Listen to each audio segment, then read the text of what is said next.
കുഴിബോംബുകൾക്ക് മുകളിലൂടെ കുഞ്ഞിപ്പാദങ്ങൾ പതിപ്പിച്ചു നടക്കേണ്ട ദുരവസ്ഥയിലാണ് ഭാരതത്തിലെ ശിശുക്കൾ എന്ന് പറയുന്നതിന് ഒട്ടും അതിശയോക്തി തോന്നേണ്ട കാര്യമില്ല. തൊഴിൽശാലയിലും തെരുവോരങ്ങളിലും ഭാരതത്തിന്റെ ഭാവി വാഗ്ദാനങ്ങൾ അനീതിപരമായി ചൂഷണം ചെയ്യപ്പെടുമ്പോൾ ഓരോ ശിശുരോദനത്തിലും കേൾപ്പൂ ഞാൻ 1 കോടി ഈശ്വര വിലാപം എന്ന കവി മധുസൂദനൻ നായരുടെ വാക്കുകൾ സത്യമാവുന്നു.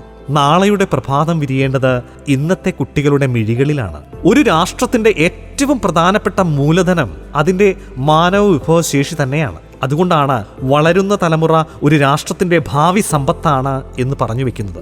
വറുതിയുടെ വറചട്ടിയിൽ വർത്തമാനകാലം വെന്തുരുകുമ്പോഴും കുട്ടികൾ ഭാവിയുടെ സമൃദ്ധിയാണ്. നാളത്തെ ലോകം നന്മ സമ്പൂർണ്ണമാകണമെങ്കിൽ ഇന്നത്തെ കുട്ടികൾ ആരോഗ്യവും അറിവും അവകാശ സുരക്ഷിതത്വവും നേടി വളരണം എന്ന് പറയുന്നു. പൂവാടിയിൽ വിടരാൻ തുടിക്കുന്ന 100,000 പൂമുട്ടുകൾ പോലെ, വയലുകളിൽ അനേകം ധാന്യമണികൾ പേറുന്ന നെൽക്കതിരുകൾ പോലെ ദൈവം അളവില്ലാതെ കോരി നിറച്ചിരിക്കുന്ന അനവധി സാധ്യതകളും കഴിവുകളും സുരക്ഷിതത്വത്തിന്റെ ഇളം വെയിൽ വിടരാനും വിളയാനും കാത്തുകിടക്കുന്ന കാഴ്ച ഇന്നിന്റെ ശുഭാപ്തി വിശ്വാസമാണ്.